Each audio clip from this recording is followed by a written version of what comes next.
ত্রয়োদশ জাতীয় সংসদ নির্বাচনে মনোনয়নপত্র বৈধ ও বাতিলের বিষয়ে রিটার্নিং কর্মকর্তাদের সিদ্ধান্তের বিরুদ্ধে 3 দিনে জমা হয়েছে 295টি আবেদন।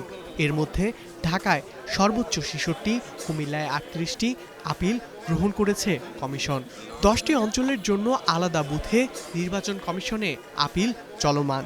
নানা অসঙ্গতি নিয়ে আপিল করছেন সংক্ষুব্ধ প্রার্থী, আর্থিক প্রতিষ্ঠান বা সরকারি সেবাদানকারী প্রতিষ্ঠান। যেমন হলফনামায় স্বাক্ষর ছবি নেই, একাধিক ঘর ফাঁকা।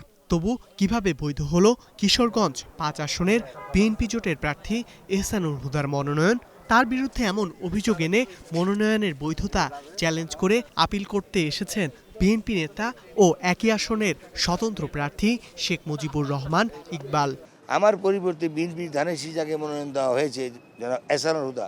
ও যে হলফনামা দিছে, হলফনামার মধ্যে 9টি ভুল, যেই ভুলের কোনো ক্ষমা নাই। হলফনামা ছাড়া নির্বাচন কমিশনে এই মনোনয়নপত্র বৈধ হইতে পারে না। হলফনামায় তার ছবি নাই, হলফনামায় তার নোটারি পাবলিক করা নাই। ভরসা পেতে নিজেকে হতে হয় পাতের মতো দৃঢ়, ঠিক যেমনটা জেরুসালেম। বেশিরভাগ প্রার্থীর অভিযোগ 1% সমর্থকের স্বাক্ষর ও হলফনামার স্বাক্ষর নিয়ে। সংশ্লিষ্ট কর্তৃপক্ষের বিরুদ্ধে পক্ষপাতিত্বের অভিযোগও করেন আপিলকারীরা। মনোনয়নপত্র তাতে একটা সিগনেচার বাদ ছিল, সেটা বাদ যাওয়ার পরিপ্রেক্ষিতে আমি অ্যাপ্লাই করেছি। আমাকে সমর্থন করেন 8 জন। তাদের হচ্ছে কে তদন্ত অফিসার, তার নামও ওখানে জাবেদাতে ম্যান্ডেট করেনি, শুধু কমিক নাম্বার দিয়ে আমাকে জাবেদা কপি দিয়েছে। হবিগঞ্জ 4 আসনে 2 জন স্বতন্ত্র প্রার্থী ছিলেন, ও একজনকে টোটালি ভয়ভীতি দেখিয়ে বসাই দিয়েছেন। উনি হয়তো আপিলের জন্য আসেন নাই, কিন্তু আমি আসছি। সরকার থেকে হচ্ছে যে রাজনৈতিক মহলগুলোকে, রাজনৈতিক দলগুলোকে এক্সট্রা সার্ভিস দেওয়া হচ্ছে। 3402টা সমর্থন দিয়েছি। আমার অ্যাবসেন্সে তারা দৈব চয়নের মাধ্যমে 6টা সঠিক পেয়েছে, 4টা সঠিক পায় নাই। কি হয়েছে? 4টের ভিতরে 2টার ঠিকানার পায়নি, আর 2টায় নাকি তারা সিগনেচার পায়নি, যেটা আমরা পরে মিলিয়ে দেখছি সম্পূর্ণ ভুল।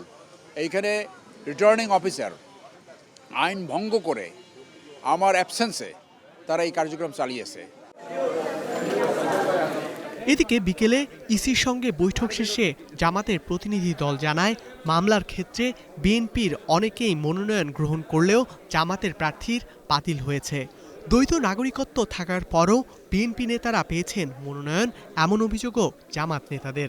পক্ষপাত দুষ্ট ডিসিদের সরিয়ে দেওয়ারও অনুরোধ দলটির নেতাদের। আগামী নির্বাচনটি যদি এরকমই একটা অ্যারেঞ্জ নির্বাচন হয়, তাহলে কিন্তু বাংলাদেশ অস্তিত্বের সংকটে পড়বে এবং দেশ আরও বেশি বিপজ্জনক পরিস্থিতির দিকে চলে যাবে। একটি দল এই করতে গিয়ে তো নির্বাসনে আছে, সুতরাং আরেকটা দল যদি করে তারা এক পর্যায়ে গিয়ে নির্বাসনে যাবে। তফসিল অনুযায়ী 5 জানুয়ারি থেকে 9 জানুয়ারি বিকেল 5টা পর্যন্ত আপিল গ্রহণ করবে নির্বাচন কমিশন। আগামী 10 থেকে 18 জানুয়ারি অনুষ্ঠিত হবে শুনানি। এরপরই প্রকাশিত হবে চূড়ান্ত প্রার্থী তালিকা। ধ্রুব ইকরামুল, স্টার নিউজ, ঢাকা।